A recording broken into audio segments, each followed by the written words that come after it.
dengan salah. Assalamualaikum warahmatullahi wabarakatuh.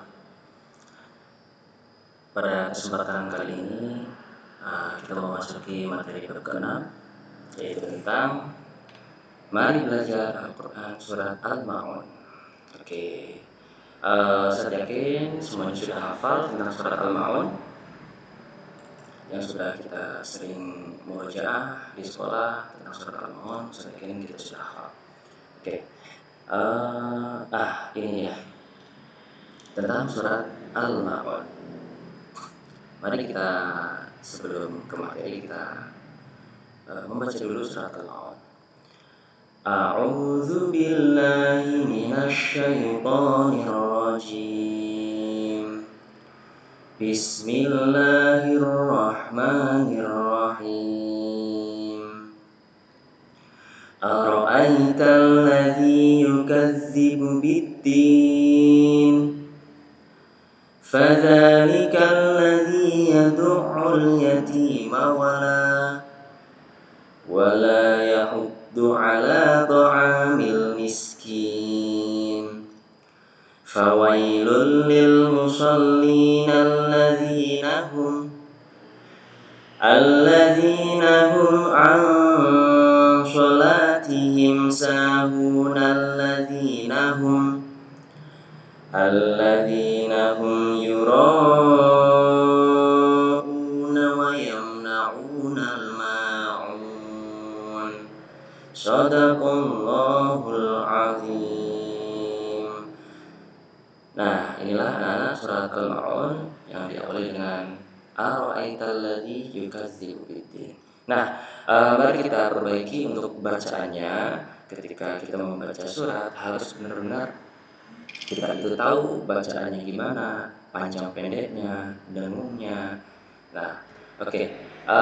Di sini yang perlu kalian perhatikan adalah ada tanda tasydid, baik itu di lafaz Allah, baik itu di lafaz yukadzibu. Ya, terutama di lafaz Allah banyak kesalahan. Kadang anak-anak itu membaca Allah itu bukan Allah, tapi Allah. Jadi seolah-olah diawali dengan huruf waw, itu salah. Allah itu salah. Jadi harusnya gimana? Allah itu double lam. Ya, lamnya itu double karena tanda tasydidnya terdapat di huruf lam. Allah. Nah, itu bukan Allah. Nah, jadi anak soleh yang belum bisa silahkan diperbaiki untuk melafalkan lafaz Allah. Nah, okay. Terus yukadzibu. Nah, tasydid di sini jangan sampai yukadzibu biddin. Nah, itu salah. Ya, yukadzibu biddin. Nah, oke. Terus yad'u. Nah, itu juga sama. Jangan sampai kalian membaca yad'ul yatim. Nah, itu juga salah. Yad'ul yatim. Nah, terus yahuddu. Nah, yahuddu itu membaca bot. Yahuddu itu juga sama. Terus fawailul lil. Nah, hati-hati di fawailul lil. Nah, itu juga sama. Ketika lam bertanda sukun, jangan sampai mantul. Contoh di surat lain misalnya alham, nah itu nggak boleh. Nah itu nggak boleh. Harus alham. Nah, sama fawailul lil musallin. Lul itu ada tasydidnya di situ, jadi ditekan di situ. Oke, terus yang di selanjutnya ada ara'aital ladzi. Nah, di situ ya. Ara'aital ladzi. Ketika ada alladzi di situ ada tasydid, maka langsung dimasukkan ara'aital ladzi. Nah, gitu. Terus yukadzibu biddin. Oke, terus selainnya sama, panjang pendeknya jangan lupa alladzi yukadzibu biddin. Nah, itu. Oke, terus selanjutnya ketika di surat Al-Ma'un ini ada tanda waqaf, yaitu qaf lam. Terus ada lam alif. Terus di sini ada qaf lam juga. Kita sudah mempelajari apalagi anak soleh-solehah di kelas 5 kata-kata sudah Al-Quran. Jadi sudah mempelajari untuk tanda waqafnya, yaitu di Wafa jilid 5. Di situ ada untuk tanda lam alif itu harusnya itu wasol atau qaf. Itu ada. Makanya tadi Ustaz di awal pembacaannya itu ketika lam alif itu diwasol. Fadzalikal ladzi yad'ul yatima wala yahuddu ala ta'amil miskin. Seperti itu ya. Oke, terus selanjutnya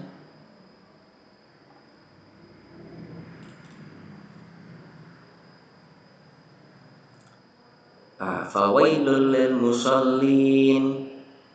Ada tanda alif lam juga dilanjut dengan alladzina hum. Fawailul lil musallin alladzina hum. Berarti di sini ulang dari alladzi.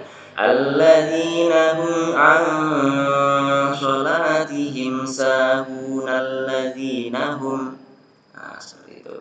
Terus di sini wasal juga alladzina hum yura'una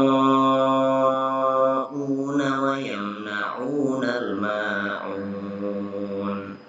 Di situ. Jangan lupa di sini ada coret panjang ya yang sudah kita pelajari. Itu berapa harokat atau berapa ayunan. Jangan lupa itu panjang. Oke. Jadi alangkah baiknya kita memperbaiki bacaan. Mari kita sama-sama belajar tentang membaca surat Al-Ma'un dari panjang pendeknya, dengungnya, ketika nun sukun bertemu shad dibaca samar dan lainnya, atau ketika bacaan mat harus panjang. Terus ketika huruf mim waqaf jangan sampai mantul itu juga nggak boleh. Yang harus dipantulkan huruf apa aja kita harus tahu. Oke, mari kita sama-sama perbaiki hafalan kita, bacaan kita tentang surat Al-Ma'un. Baik. Oke. Selanjutnya yaitu arti surat Al-Ma'un. Ayat pertama itu tentang tahukah kamu orang yang mendustakan agama. Jadi di dunia ini ada orang-orang yang mendustakan agama. Siapa itu? Ayat 2 dijawab. Menjawab, itulah orang-orang yang menghardik anak yatim. Apa itu menghardik? Menghardik itu sejenis membentak. Jadi ketika ada orang membentak anak yatim itu nggak boleh, karena itu termasuk orang yang mendustakan agama. Jadi kita harus menyayangi anak-anak yatim. Ya. Oke, terus yang ketiga, dan tidak menganjurkan memberi makan orang miskin. Ketika ada orang miskin, kita wajib memberi selagi kita mampu. Apalagi orang kaya, orang yang berada, itu wajib memberi orang yang tidak mampu, orang-orang yang miskin di sekitar kita ataupun di mana. Ketika kita melihat ada orang yang kurang mampu dan membutuhkan bantuan dari segi materi, maka sebagai kita yang mampu, kita harus memberi, tidak boleh tidak. Ya. Terus di keempat menjelaskan, maka celakalah bagi orang-orang yang sholat. Loh kok bisa orang-orang yang sholat itu celaka? Apa maksudnya? Yaitu orang-orang yang sholat tapi sudah tahu sholat. Yang kelima dijelaskan, yaitu orang-orang yang lalai dari sholatnya. Contoh, ketika sudah waktu sholat masih bermain. Jadi anak soleha ketika waktu sholat jangan bermain, apalagi sampai meninggalkan sholat, itu jangan. Ya. Diusahakan ketika waktu sholat mendengar azan kita langsung bergegas untuk wudhu dan melaksanakan sholat. Itu kenapa? Kalau nggak seperti itu dijelaskan di ayat keempat, maka celakalah bagi orang-orang yang melalaikan sholatnya. Itu. Terus dan celaka juga orang-orang yang berbuat ria. Jangan sampai kita berbuat ria. Ya, jangan sampai kita berbuat ria. Ria itu apa sih? Ria itu memamerkan amalan kita supaya kita disanjung, supaya kita dipuji orang, itu nggak boleh. Itu namanya perbuatan ria.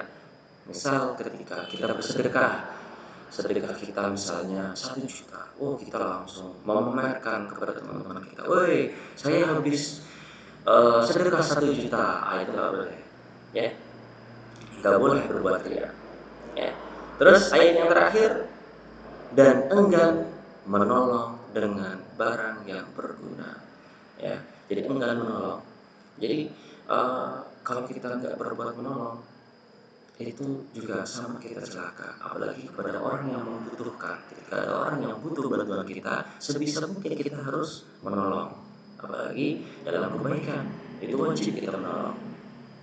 Ya, jangan sampai ketika ada orang yang membutuhkan kita dan kita mampu membantunya, kita nggak mau.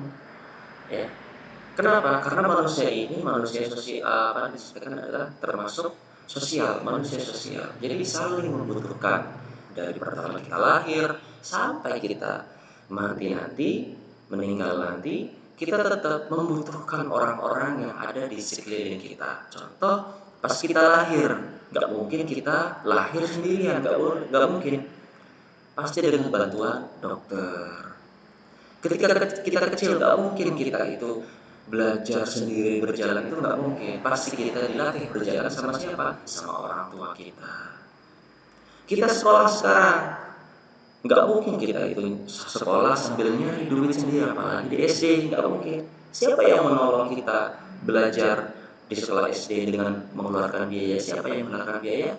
Orang tua kita. Jadi kita sebagai makhluk sosial pasti membutuhkan orang-orang di sekeliling kita dari pertama kita lahir sampai nanti kita meninggal. Meninggal pun seperti itu, nggak mungkin kita mengubur jasa kita sendiri, pasti butuh orang lain. Nah, itulah yang dimaksud dengan makhluk sosial. Jadi kita saling membantu orang-orang yang di sekeliling kita yang membutuhkan bantuan kita. Selagi kita mampu, kita wajib membantu, ya. Oke, itulah arti surat Al-Ma'un. Nah, setelah mengetahui arti surat Al-Ma'un, maka kita mengetahui makna kandungan surat Al-Ma'un. Oke, Allah Subhanahu wa taala mengawali surat ini dengan pertanyaan, "Tahukah kamu orang yang mendustakan agama?" Kata Allah seperti itu. Nah, jadi ayat ini itu memberitahu kita, oh ini loh ciri-ciri orang yang suka mendustakan agama. Dia beragama, dia sholat, dia beriman, tapi di balik itu ternyata dia itu mendustakan agama. Bagaimana ciri-cirinya? Allah menjawabnya di ayat kedua. Menjawab lagi di ayat kedua. Orang yang mendustakan agama itu mempunyai ciri-ciri sebagaimana berikut. Yang pertama, orang yang menghardik anak yatim. Nah, tadi saya sudah jelaskan menghardik maksudnya itu membentak atau menyakiti fisik maupun perasaannya. Jadi membentak atau menyakiti fisik, memukul misalnya, menampar misalnya, ataupun perasaannya tidak menampar, tidak, tapi dengan kata-kata kita yang menyinggung perasaannya. Contoh, dasar anak yatim, itu nggak boleh. Nah, di sini contoh, hei anak yatim, itu nggak boleh. Jadi kita nggak boleh sama sekali, ya. Karena itu termasuk adalah ciri-ciri orang yang mendustakan agama. Yang kedua, orang yang tidak menganjurkan memberi makan orang miskin. Nah, di sini itu termasuk perbuatan yang mendustakan agama. Nah, kemudian Allah juga mengumumkan orang yang celaka. Orang yang celaka di dunia ini apa aja sih? Yang pertama, orang yang lalai dari sholatnya. Nah itu, jadi kita jangan sampai lalai menjalankan ibadah sholat. Itu jangan, karena itu sudah kewajiban kita. Yang B, berbuat ria, mempertontonkan amal perbuatan baiknya kepada orang lain. Itu juga nggak boleh. Yang C, orang yang enggan memberikan bantuan barang berguna. Berguna untuk siapa? Orang yang membutuhkan di sekeliling kita. Ya, jadi kita sebisa mungkin kita harus berbuat baik kepada orang. Oke, nah itulah makna kandungan dari surat Al-Ma'un. Oke, nah dari sini kita dapat mengetahui beberapa sikap terpuji yang harus kita amalkan di keseharian kita. Oke, sikap terpuji apa saja sih yang dapat kita ambil? Nah, yang pertama, mencintai dan menyayangi anak yatim. Ketika kita sudah tahu, oh ada anak yatim, kita nggak boleh membenci, apalagi mengolok, bapak kamu sudah meninggal, itu nggak boleh. Ya. Jadi kita harus berteman dengan dia, sebagaimana mungkin kita berbagi dengan mereka, membantu mereka, kita ajak main mereka, mengakrabi mereka, anggap mereka sebagai saudara kita ya. Itu namanya mencintai dan menyayangi anak yatim. Jangan sampai kita membenci mereka, oke? Nah, dan selanjutnya sikap terpuji yang lainnya adalah menyayangi dan memberi makan orang-orang yang miskin. Walaupun mereka miskin, kita harus menyayangi juga karena mereka adalah saudara-saudara kita, saudara-saudara semuslim kita. Ketika kita sudah menganggap mereka saudara, mereka membutuhkan sesuatu dan kita mampu, maka kita wajib membantu mereka. Nah, jadi sudah menjadi kewajiban bagi orang yang punya atau orang yang kaya membantu orang yang tidak berpunya atau tidak berada atau orang yang miskin tadi. Jadi kita harus membantunya. Nah, sholat yang selanjutnya, sholat ditekankan atau dilakukan tepat waktu. Jadi sikap terpuji. Jadi melaksanakan sholat tepat waktu itu termasuk sikap terpuji. Ya, apabila waktu tiba, segera menunaikan sholat, maka pasti akan beruntung. Oke. Terus sikap terpuji selanjutnya yaitu hindari perbuatan ria. Yang tadi memamerkan apa yang sudah kita perbuat, memamerkan amalan kita supaya kita dapat pujian dari orang untuk membanggakan diri kita. Nah, itu hindari. Ya. Terus yang selanjutnya hendaklah memberi bantuan kepada orang yang membutuhkan. Mengapa? Karena manusia itu adalah makhluk sosial. Nah, itu yang tadi saya bilang, kita itu makhluk sosial. Satu dengan yang lainnya itu saling membutuhkan. Oke. Nah, jadilah itu sikap terpuji yang dapat kita ambil. Marilah kita amalkan sikap terpuji ini setiap hari di keseharian kita. Insya Allah kita akan menjadi orang yang bermanfaat, menjadi panutan bagi orang, dan kita rajin-rajin menolong orang, ya, agar kita mendapat pahala. Oke, dan setelah kita mempelajarinya, kita akan dapat merangkum dari apa yang sudah kita pelajari. Yang pertama, surat Al-Ma'un bagian dari Al-Quran yang penting untuk dibaca dan dihafal. Jadi kita harus hafal surat Al-Ma'un tadi supaya kita belajar dari surat Al-Ma'un. Dari tidak boleh membentak atau menghukum atau menyakiti perasaan anak yatim, nah itu ya. Nah, itu kita belajar dari surat Al-Ma'un. Yang kedua, Allah SWT melarang menghadiah anak yatim. Yang ketiga, menganjurkan agar memperhatikan dan memberi makan orang miskin. Yang keempat, larangan melalaikan salat. Dan yang kelima, larangan berbuat pamer. Nah, jadi jangan pamer. Oke. Nah, baiklah anak soleh soleha, itulah materi kita di bab 6 tentang surat Al-Maun. Jangan lupa dipelajari, perbaiki hafalan kita, dan perbaiki bacaan kita. Mari kita sama-sama belajar memperbaiki bacaan kita tentang surat Al-Maun.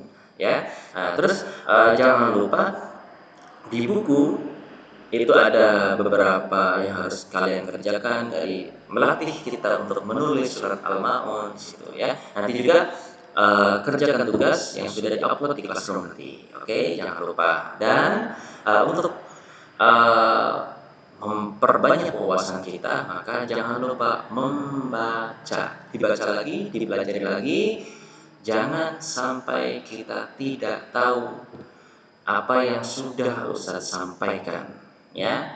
Oke, baiklah anak saudara, mungkin cukup sekian. Semangat belajar, pantang menyerah, agar kita mendapat ilmu yang bermanfaat dan diberi oleh Allah Subhanahu wa taala. Baiklah, dalam ini assalamualaikum warahmatullahi wabarakatuh.